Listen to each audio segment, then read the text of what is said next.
Oi pessoal, tudo bem? Então vamos lá.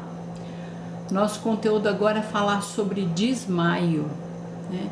Tenho certeza que você, se nunca desmaiou, você já viu alguém desmaiando, né? Então, o que acontece? A quantidade de oxigenação que deve chegar ao cérebro, por alguma razão ela está insuficiente, então não está chegando a oxigenação adequada. Depois de alguns minutos, aí a pessoa vai voltar ao normal, porque o fluxo de sangue vai ser restabelecido. E aí automaticamente ele vai recuperar a consciência, certo? Desmaiar é habitualmente assustador, mas quase nunca é grave, né? A gente fica meio... As pessoas quando olham ficam meio apavoradas, meio sem saber o que fazer, mas geralmente não é uma situação grave, tá? 1 em cada 3 pessoas desmaia pelo menos uma vez na vida e frequentemente antes dos 35 ou depois que faz 65 anos. 20% dos adultos desmaiam devido a problemas cardíacos, 47% a causa é desconhecida e 7,3% dos casos podem ter como resultado a morte. Então, o desmaio, ele é uma situação que deve ser rápida, né? A pessoa não pode ficar desmaiada a manhã inteira, né? Como às vezes a gente ouve falar, né? Então, isso não pode acontecer. O desmaio, geralmente, ele é rápido, tá bom? Agora vamos ver quais são as causas dos desmaios, né? Vamos ver algumas dessas causas. Pode ser porque a pessoa está em ambiente fechado, esse ambiente está pouco ventilado, né? Pode ter a presença de produtos químicos no lugar, a pessoa pode estar com dor, muita dor, ou pode estar com medo. Ela pode estar com falta de alimentação, né? Então a reserva que ela tinha de energia no corpo dela, por ela estar com falta de se alimentar, ela perde, né? Ela acaba com toda a energia, então ela acaba desmaiando. Ela pode desmaiar por fadiga, ela pode desmaiar por cansaço, mudança brusca de posição. Quem nunca, alguma vez na vida, baixou para amarrar o sapato e quando levantou, opa, oi, onde é que eu tô, não é? Fatores emocionais, por isso que a gente tem que ter bastante cautela quando vai dar uma informação, uma notícia assim mais pesada para alguém, né? A gente tem que ter bastante cautela. Podem ser problemas de pressão baixa, né? E pode ser também algum problema de arritmia cardíaca, tá? Então, essas são algumas das causas, tá? Aí, eu te falei mais cedo um pouquinho, né, no início dessa conversa, que a pessoa desmaia porque não está chegando o fluxo de oxigênio adequado no cérebro, né? E quem é que transporta o oxigênio pelo nosso organismo? Quem tem essa responsabilidade de levar oxigênio para cada milímetro cúbico do nosso organismo? Lembram? É o sangue, né? Então, analisa comigo. Você vai pensando aí.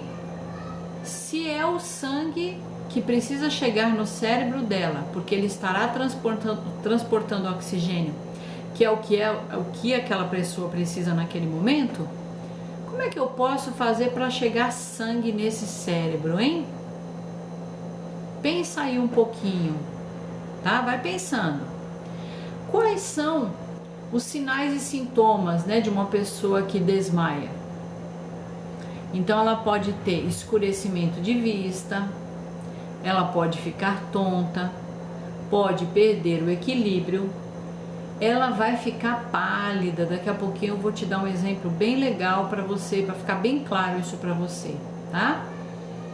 Ela tem dificuldade para se manter de pé ou sentado, ela tem desconforto epigástrico, né? Aquele desconforto, né, no estômago, né? Parece que está com o estômago embrulhado.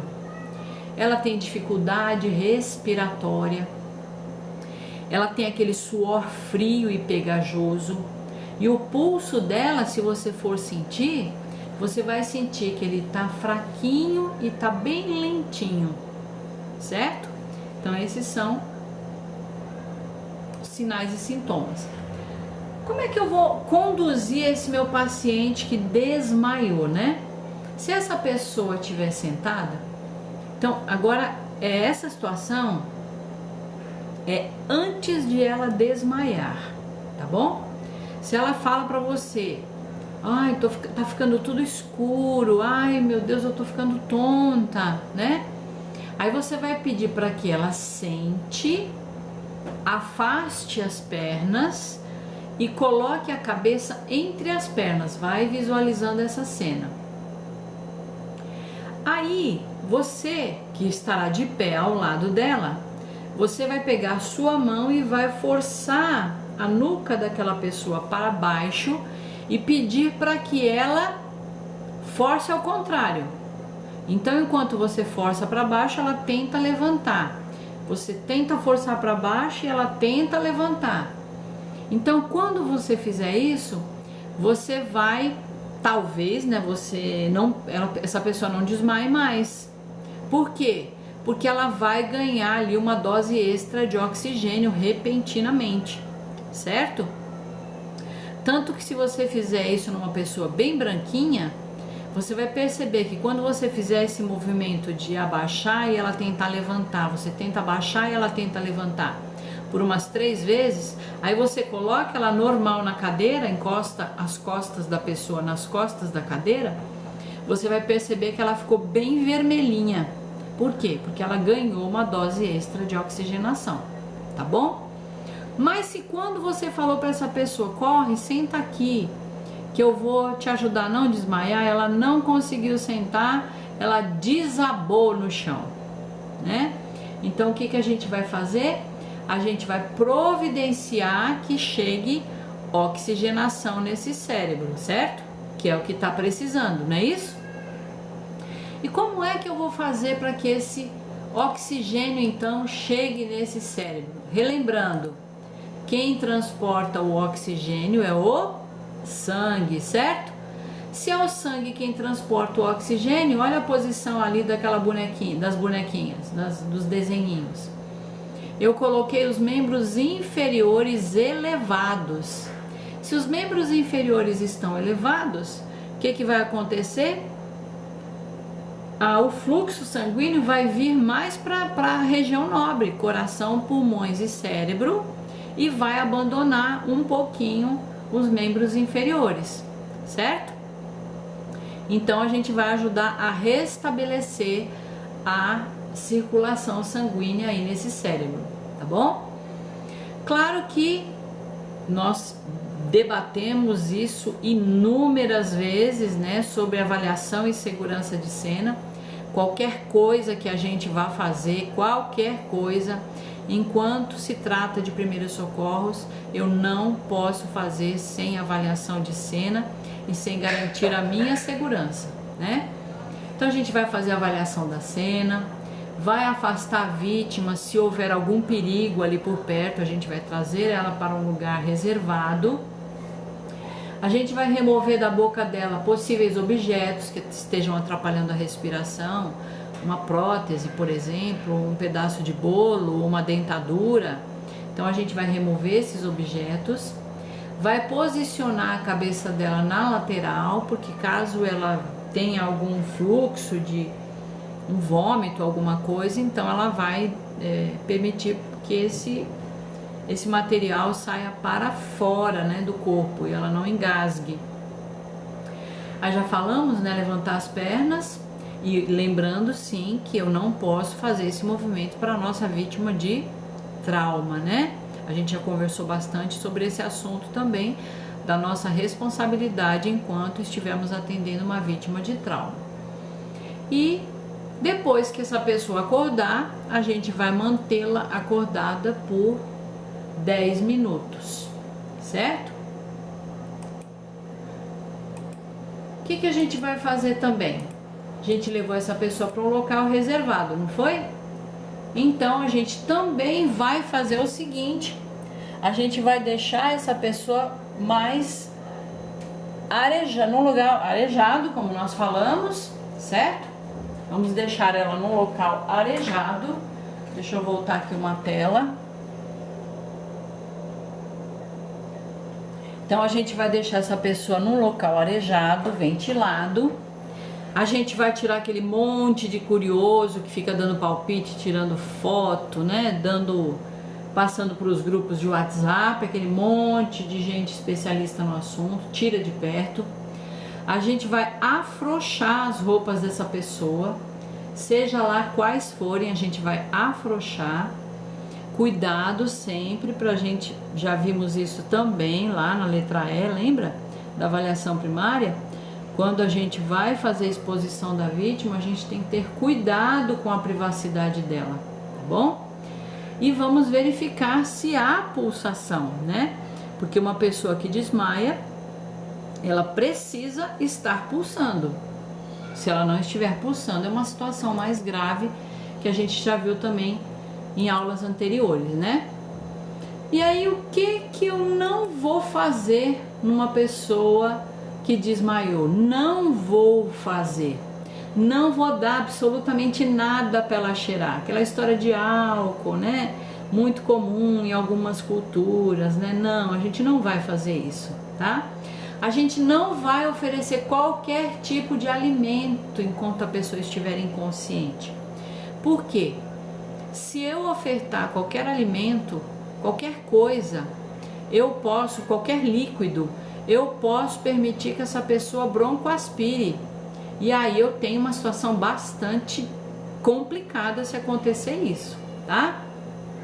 Não vamos jogar água no rosto dessa vítima, não é isso que faz ela voltar. Não vamos sacudir essa vítima, sabe quando pega no ombro e sacode, sacode, sacode? Isso gera mais falta de ar, tá? E o nosso objetivo não é esse, tá bom?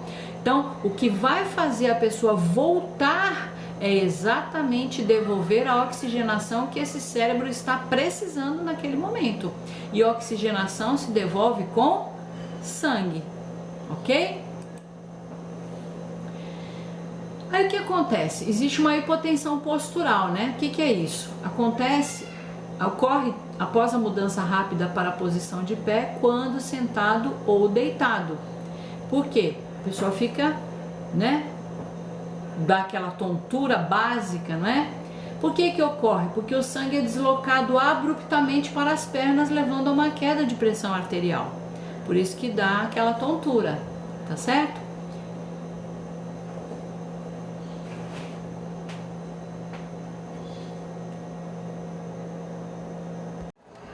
Pessoal, deixa eu complementar para você um pouquinho a aula de desmaio. Se eu falar para você assim, finge que você tá com dor de cabeça. Fácil, né? Ai, meu Deus, minha cabeça tá para explodir. Pelo amor de Deus, socorro, vou morrer. Não é assim? Beleza. Se eu falar assim para você, finge que você tá com dor de barriga. Você vai, ai, meu Deus, minha barriga, eu vou morrer de dor de barriga, socorro. Sai de perto de mim que eu quero peidar, né? Beleza. Se eu falar pra você, finge que você tá pálido. Tem como? É mais difícil, não é? Então, o que a gente vai fazer? A nossa vítima de desmaio, eu preciso, antes de qualquer coisa, lógico, já fizemos avaliação de cena, segurança de cena, nossa segurança tá garantida, tá tudo certinho. Aí a gente vai fazer uma avaliação qualitativa e não quantitativa a princípio. Então, o que eu vou observar? Eu vou observar a qualidade de informação que essa pele está me trazendo, tá? Analisa comigo. Tá faltando oxigenação adequada no cérebro, não é isso? Esse rosto vai estar como? Vermelhinho? Rosadinho? A boquinha bem vermelhinha?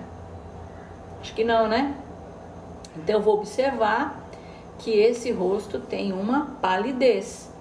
Não é isso? Eu vou observar também a temperatura. Será que ela vai estar quentinha? Não. Ela vai estar com aquela temperatura mais fria. Não é isso? Então, a gente vai fazer essas observações. Outra. Ninguém desmaia assim, ó. Olha para o meu olho. Não, ninguém desmaia assim. O desmaio é desmaio. A pessoa não está morta porque ela respira e ela pulsa, mas ela está totalmente apagada, tá bom? Então você vai observar sempre esses sinais aí numa possível vítima de desmaio, para observar realmente se está acontecendo um desmaio, tá bom? Infelizmente, é muito comum as pessoas chamarem o socorro ou chamarem um pouco de atenção para si, fingindo que está desmaiada, certo? Entretanto, uma pessoa que você percebe que ela de fato não está desmaiada, mas ela está fingindo que estivesse, você não pode tratá-la com desdém, tá certo? O socorrismo passa por algo chamado comoção social. Então, as pessoas estão ao seu redor observando qual é a sua conduta e eles estão esperando que você resolva. Então, você não pode simplesmente falar: ei, bora, rapaz, tô vendo que você não tá desmaiado, olha aí, você tá tremendo o olho, levanta aí, embora, rapaz, que vergonha, não faz isso não. Não, a gente não pode fazer isso, né? Você precisa concordar, precisa não, eu acredito que você concorde comigo, que pergunte para você se você teria coragem de chamar o SAMU, por exemplo, de permitir que alguém chamasse o SAMU porque você está fingindo que está desmaiado. Eu acho que você não admitiria fazer isso, né? Porque você sabe da importância do serviço do SAMU e seria ridículo até a gente tirar uma ambulância para fazer algo que não fosse necessário, não é isso? Só que essa pessoa que faz isso, ela pode estar até bem fisicamente, mas você concorda que ela não está bem psicologicamente? Então, qual é a nossa orientação? É que a gente procure um familiar dessa pessoa e oriente para que essa pessoa busque ajuda psicológica. A gente não pode desconsiderar o apelo, a manifestação aí dessa pessoa, mesmo que seja alguma coisa, digamos assim, vamos chamar assim, entre aspas, fingimento, tá bom? Ela precisa ser ajudada. Fechado? Beijo para vocês. Tchau.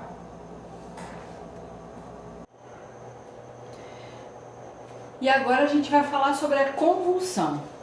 Bastante comum também, né? Eu acho que todos vocês já viram uma pessoa convulsionando, né? E aí o povo que está ao redor fica desesperado, não sabe se chama o padre, o pastor ou o pai de santo, não é isso? E não sabe se quem tá ali é o tranca-rua, se é o Exu Caveira, se é a Pombagira e vira esse negócio todo. Não é nada disso. Então por isso que é importante a gente ter o mínimo de conhecimento para não dar vexame nessa hora. Até porque já pensou? O socorrista correndo do camarada que está convulsionando, que feio. Então isso não vai poder acontecer, certo? Então o que é a convulsão? Nada mais é do que uma perda súbita da consciência. Perdeu a consciência. E essa perda de consciência, ela vem acompanhada de contrações musculares bruscas, involuntárias, fortes. A pessoa fica bem forte, bem valente, popularmente conhecido como epilepsia, né? Ou alguns falam crise convulsiva, ataque, não é isso? Então são alterações no funcionamento do cérebro que provocam contrações musculares descontroladas, resultante de um estímulo cerebral anormal e excessivo.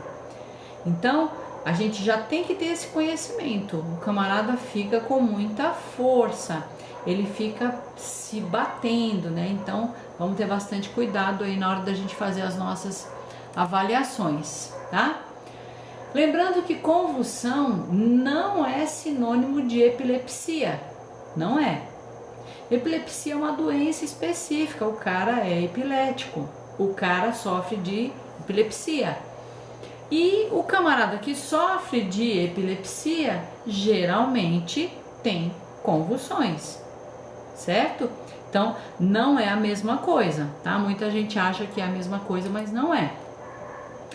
Quais são as causas aí dessas crises, vamos dizer assim, né?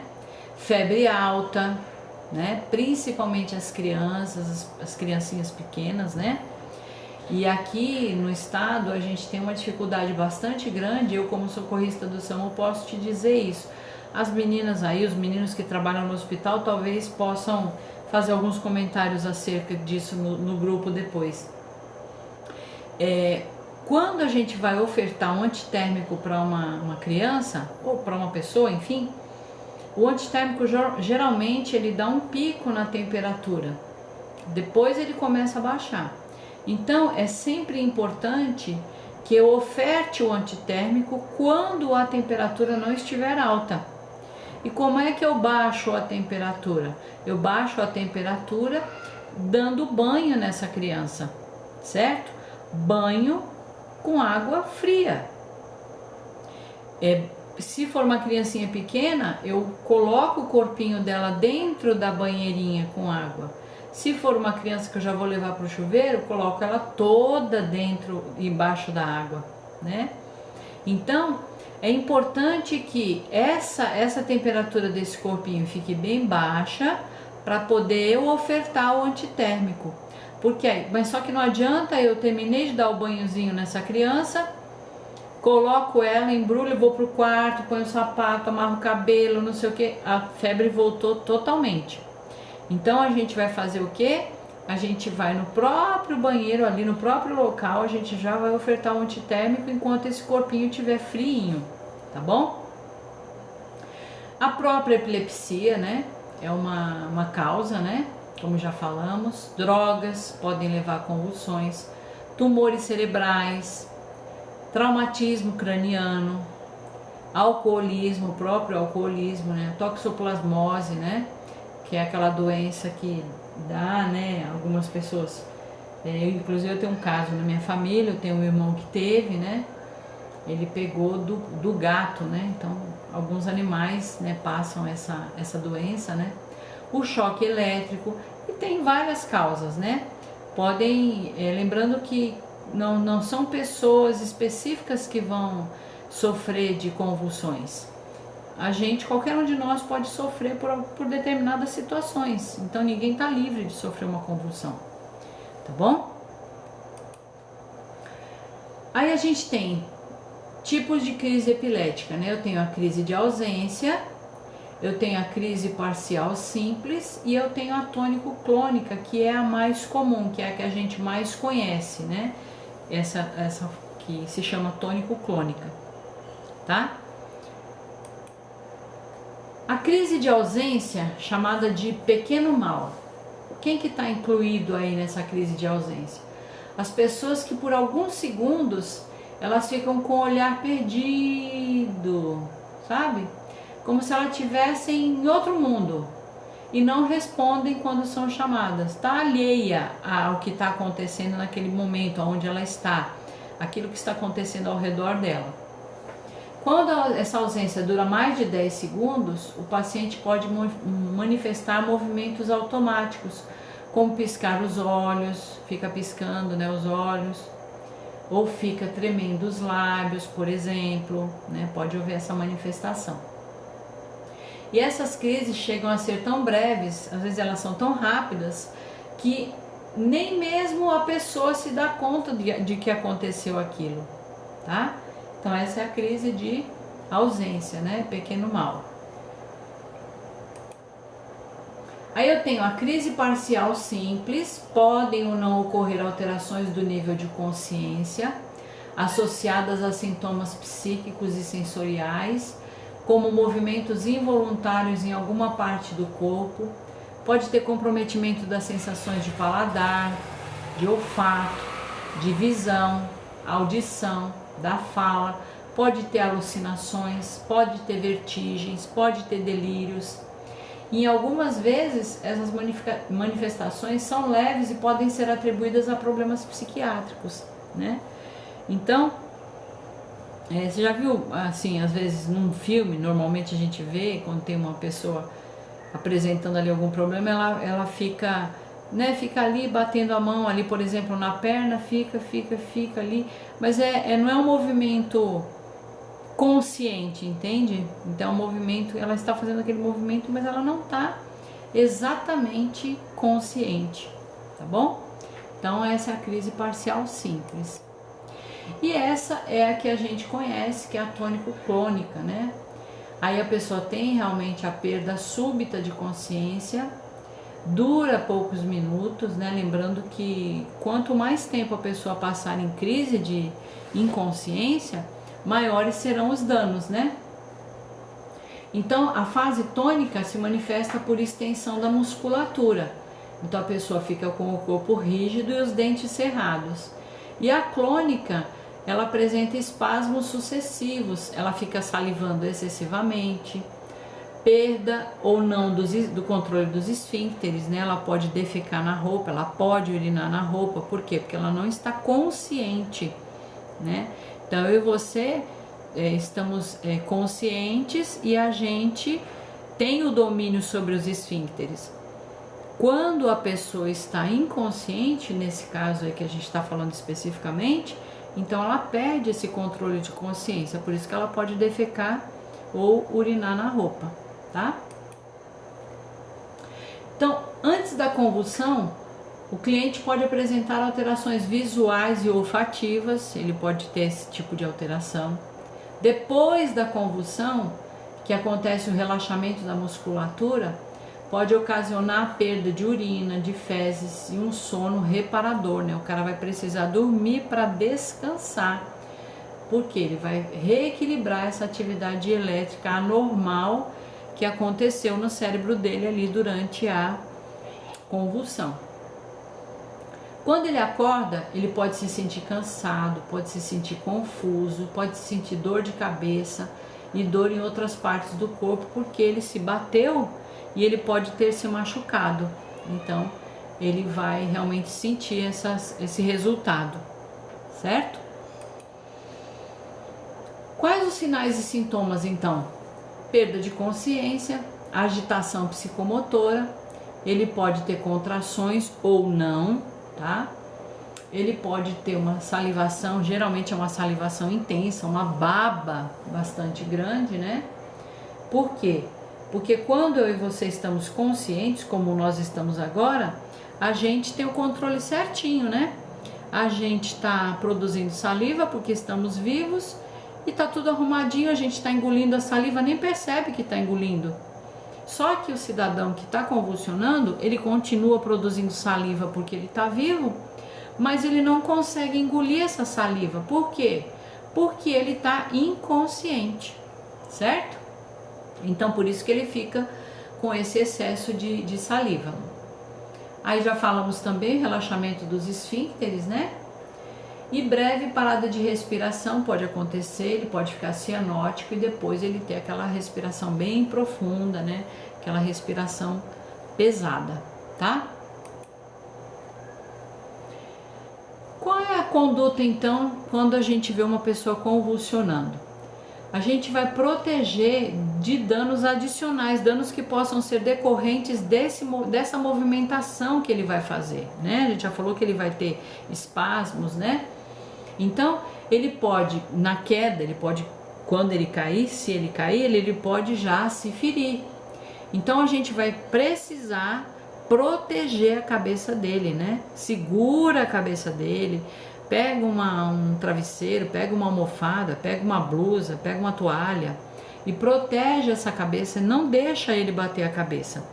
Com relação ao corpo, a gente vai afastar os objetos próximos, né? Tudo aquilo que possa promover perigo. A gente precisa deixar um espaço aberto para que essa vítima tenha liberdade de movimentos, tá? E não vai segurar os membros do corpo, a gente vai segurar só a cabeça para não machucar. E a gente vai garantir que ele não vai machucar o corpo, porque a gente afastou os objetos próximos. Deixar novamente os curiosos afastados, né? Já falamos para proteger a cabeça da vítima. A gente vai lateralizar essa cabeça, por quê? Porque lembra que ele está salivando muito? Então a gente vai evitar que essa pessoa asfixie com a própria saliva. Então o grande problema de quem está convulsionando não é a língua vai enrolar, ele vai se afogar com a língua, não é isso. O problema é a saliva. Então a gente vai lateralizar essa vítima para que o excesso de saliva saia para fora do corpo, tá? A gente vai afrouxar as roupas dessa vítima e a gente vai ver como é que tá a respiração dessa pessoa. Ele tá tendo obstrução das vias aéreas? Não, ele não tá tendo? Então a gente vai fazer essa observação, tá bom? E o que eu não vou fazer? Eu não vou segurar, né? Já falamos, limitando os movimentos do corpo. O corpo não, só a cabeça para não machucar. Não vamos colocar nada na boca dessa vítima. Colher, pedacinho de tecido, de paninho, rolinho de tecido, pedacinho de pau para mexer com a língua. Não, a gente não vai fazer isso. Eu já vou te mostrar o que a gente vai fazer. E nesse momento a gente não vai dar nenhum alimento, nenhuma bebida, nem tampouco o remédio. De repente esse cidadão já é diagnosticado, ele já toma remédio e nesse dia ele esqueceu de tomar. A gente vai aproveitar o horário da crise para ofertar o remédio? Negativo. A gente não vai fazer isso, não nesse momento, tá bom? Senão a gente pode piorar a situação. Fechado? Pessoal, com relação ao assunto convulsão, então é importante, primeira coisa, a gente pensar no preconceito que essa pessoa sofre, sabe? Ela não se sente bem, não é legal para ela convulsionar, né? Então a gente precisa sempre trabalhar aí com essa possibilidade de não alimentar esse preconceito, né? Até que eu te falei na aula que qualquer um de nós pode convulsionar, né? Isso não é privilégio de alguns, não, certo? Então a gente vai se lembrar sempre disso, tá bom? Aí, quando a gente estava conversando lá na aula, eu te falei que essa pessoa continuaria produzindo saliva, porque ela está viva, mas como ela está com uma função anormal, uma função elétrica anormal cerebral, ela não consegue engolir a saliva. Se ela produz saliva e não engole saliva, automaticamente a saliva vai ficando na boca dela, certo? E esse é o grande problema de quem convulsiona. Então, o grande medo é que a pessoa, já que ela está inconsciente, é que ela asfixie com a própria saliva. Então, o que a gente vai fazer? A pessoa começou a convulsionar, a gente foi lá, afastou os objetos, afastou tudo aquilo que promova perigo, ficamos lá no chão junto dela, protegemos a cabeça dela com um travesseiro, com uma coberta, alguma coisa, e não vamos deixar ela machucar a cabeça. O corpo ela não vai machucar porque os objetos foram tirados e a gente deixa os movimentos fazerem, a gente deixa o corpo fazer os movimentos normais. Fica segurando a cabeça para que ela não se machuque, para que ela não bata a cabeça, certo? Ok. Eu quero que você, por favor, aí na sua casa, onde você estiver, você encoste o seu queixo aqui no seu corpo e fique por uns 2 segundos. Aí eu quero que você estique o seu pescoço para trás em seguida e fique também uns 2 segundos.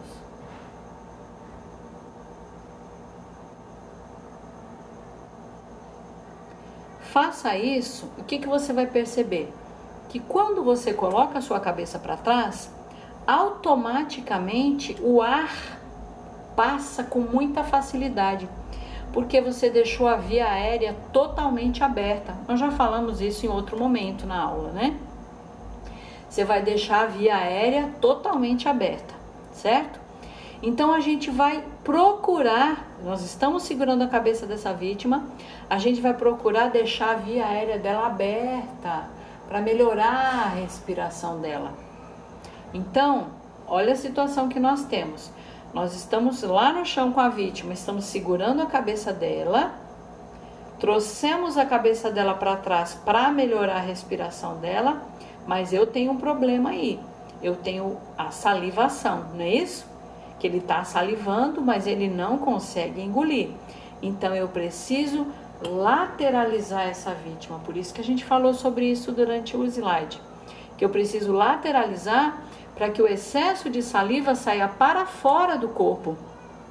Se eu deixar essa vítima só assim, segurando ela assim, com excesso de saliva, ela pode asfixiar com a própria saliva. Isso é muito grave, tá bom? E quando eu fiz isso com a minha vítima, eu já deixei essa língua bacaninha, ela não está mais rebelde, ela está tranquilinha, não vai trazer nenhum problema para minha vítima. Tudo bem? Outra coisa que eu quero falar para você. Imagine que tem um amigo meu aqui do meu lado, sentado ali naquela poltrona. O nome dele é Joaquim. O Joaquim é cego. E eu vou dizer uma coisa para você. Se eu encostar na urina do Joaquim, eu vou ficar cega. Você acha que faz algum sentido isso?